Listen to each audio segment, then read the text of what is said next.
the pickup combinations, which I'm going to show you. Trying to build up a little bit of suspense. Are you ready for this? Here we go.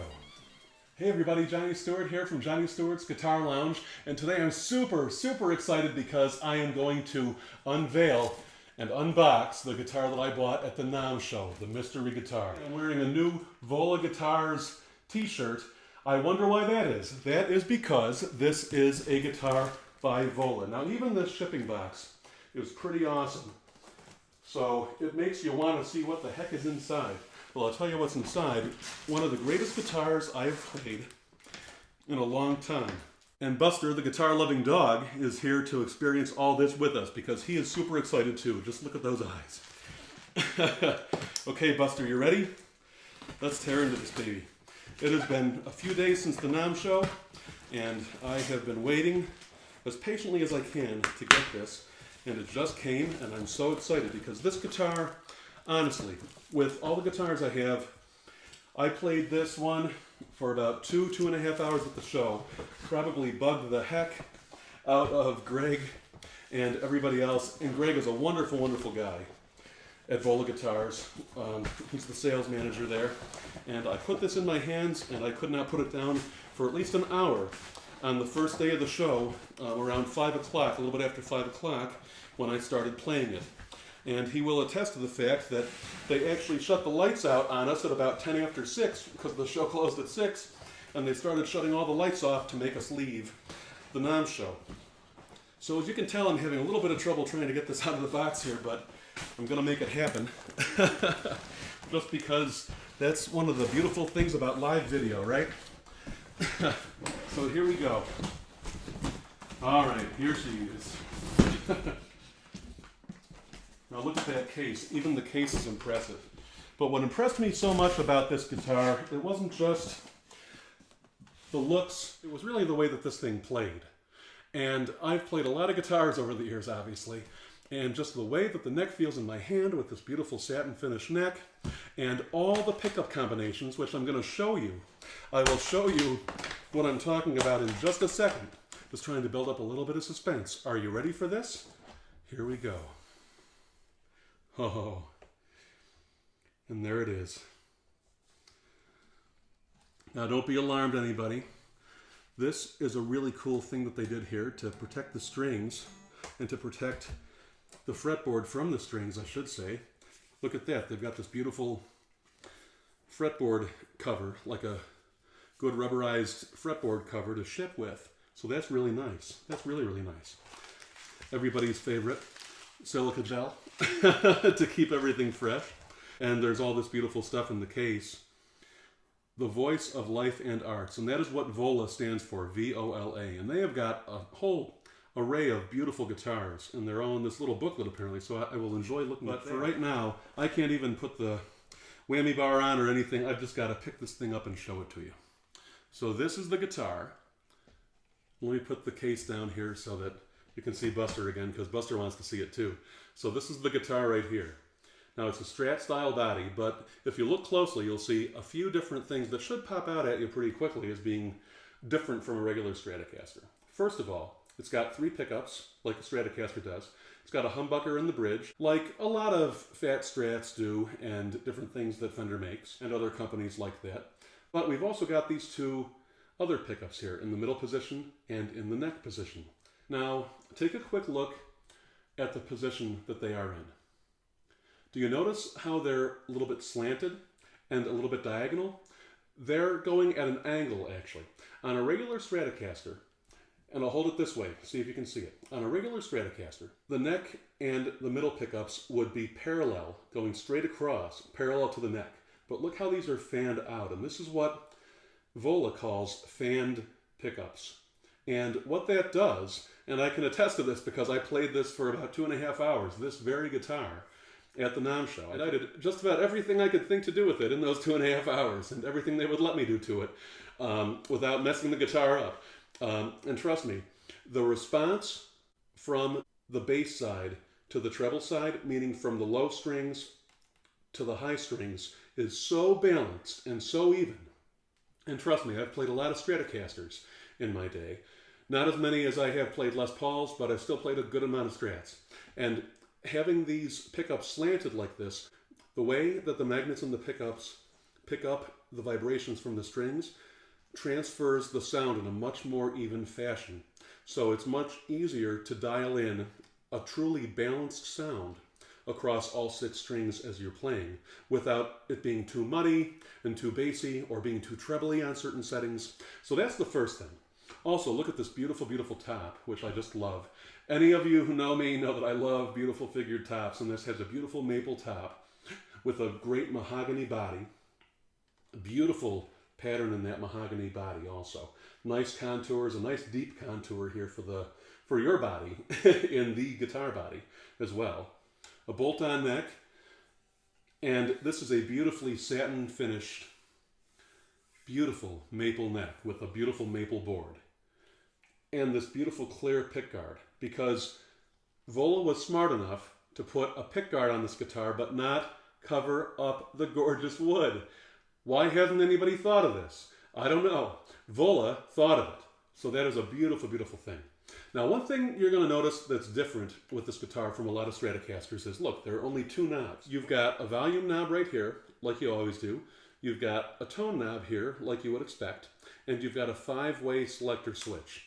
Now, that is a fairly standard Strat setup, except for the fact that most Stratocasters will have 3 knobs. There'll be a volume knob, and then a couple tone knobs. Let me tell you why I don't care about that other tone knob that's missing. This guitar is so incredibly versatile. Let's look at this pickup right here in the neck.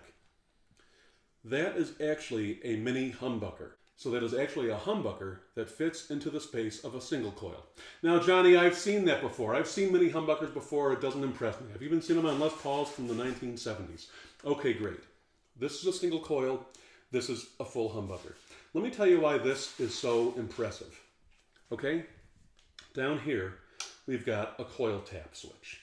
So when you're in the position for either of these 2 humbuckers, meaning if you're all the way up in the neck position, or if you're all the way in the bridge position, the treble position down here, or if you are in that position where you've got the bridge pickup and the middle pickup engaged, you can split that so it's like having 2 single coils instead of having a single coil and a humbucker. And the same thing when you're in what some people call the second, some people call the 4th position up here in between these 2 pickups. So you've got the single coil and a humbucker. You can also split it so that you've got single coil and single coil with the neck in the middle and all that. And that's all great. And you're going to say, hey, I've seen that before. That's not impressing me. Well, okay, here's why I love this pickup so much. What did I just do? You coil tapped it. No, I did not coil tap it. The coil tapping all happens down here on the tone knob. But on the volume knob, what does that do? Let's see what this little tag says. Add neck pickup. So what does that mean? That means that when you are all the way down here, so on a normal guitar, on a normal Stratocaster or just about any other guitar you've probably seen with this type of setup, you're all the way down here, you've got that bridge pickup engaged. And man, you're cranking along, you've got a lot of treble, a lot of bite, a lot of snarl. But what if you want to warm it up a little bit? Well, there's really not much you can do. You can try to add in the mid by going in between those 2 pickups. That might help, that might not. But guess what? Just leave it there, and now, you know what you do? Pull that out, pull out that volume knob, and now this pickup is engaged. So now you've got a humbucker in the neck coupled with your humbucker in the bridge. If you want to split them, pull that out, and guess what? Now you've got 2 single coils, but you've got the neck single coil right along with the bridge single coil. Same thing if you're in middle position. Let's put all these back down again. Now look, you're chomping away on that middle position like you want to do sometimes, like for some Stevie Ray Vaughan stuff and whatever else, but hey, you want it a little bit more beefier, but you don't know exactly how to get there quick on the fly when you're on a job and trying to play along fast and just get stuff done. Guess what? Pull that out. Now that pickup is engaged right along with your middle pickup. That doesn't impress me, you're saying, because you can put it here. Trust me, it is a different sound when you've got it that way. Also, especially when you do this. Now, look at everything you've got engaged. You're in between these two pickups. I swear, this gives you a little bit more power out of this pickup with this engaged, even though it should be engaged already with it down.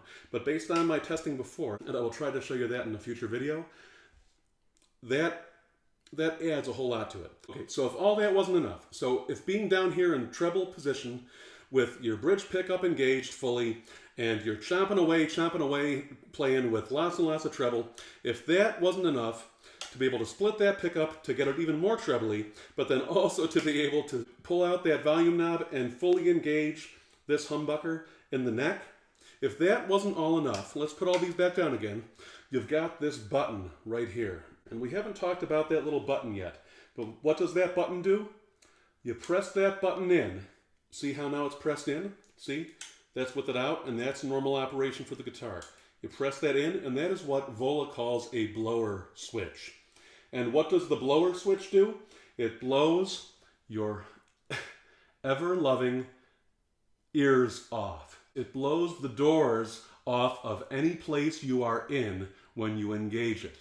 What it does is, you see all this circuitry, see all this cool stuff that's going on between these switches and these knobs and everything inside the guitar. It bypasses that, and it gives you pure power, pure output directly from the pickup right to the jack, into the cord, into the amp, and whoa, trust me, you press that switch in, you better be ready, because it is going to blow your socks off.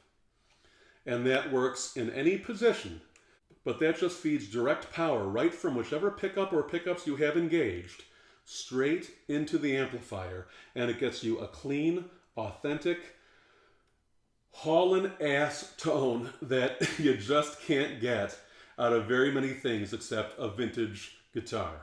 And that is true with the single coils, and that is definitely true with the humbuckers. And remember, I've played a lot of Les Pauls in my time, and I know what I'm talking about. Alright, so this is the gorgeous guitar that I bought at the NAMM Show. My favorite guitar at the NAMM Show, and I am lucky enough to own it. And I don't think I've even told you the name of this model yet, but this is the OZ-RV TNC, and there are different OZ guitars, and Vola has a ton of different models. This particular one is made in Japan, and Japan, I'll tell you, is making incredible quality stuff, and this guitar is a testament, truly a testament to the incredible quality stuff that is coming out of Japan now. So if you want a killer guitar at a reasonable price, and don't get me wrong, it's not just a couple $100 or something. It is a good amount of money, but you are getting incredible quality, like custom quality, out of this guitar for really a fraction of the price of what you're going to pay for a custom guitar. But if you want a custom guitar, like I enjoy custom guitars, and I'm thinking about doing this, Vola also has a custom shop right here in the United States, and this thing impresses me so much, I don't know how they could improve upon it, but maybe they can. So maybe I'll be doing a video about another one of those in not too long that comes out of their custom shop. Either way, this is an incredible guitar. Expect to see it in a lot more of my videos. Expect to see it in my lesson videos. I'm going to do a lot of lessons on this guitar. I'm going to show you all the pickup combinations and let you hear everything that I'm talking about on this guitar. And so until next time, please like this video if you enjoyed it, and please subscribe to my channel because it really does mean a lot. It lets me know that I'm doing something. I passed 500 subscribers during the NAMM Show. I got 24 subscribers during the NAMM Show with my NAMM Show videos, my daily ones, and that meant so much to me. I'm so glad that other people are as passionate about these beautiful things as I am, and that you want to see more of them, because I'm going to keep posting more of them, and I'm going to keep teaching how to play the guitar. And trust me, a lot of people play guitar better than me, but if there's anything I can pass on to people that is going to help you play guitar or have more interest in it, I want to do that, because I think everybody has the potential to play guitar, and I think everybody should play the guitar. So, from Buster, the guitar-loving dog who has fallen asleep because he's not quite as passionate about it as you and I are, and from me, Johnny Stewart, thank you for being in Johnny Stewart's Guitar Lounge. I will see you next time. Take care.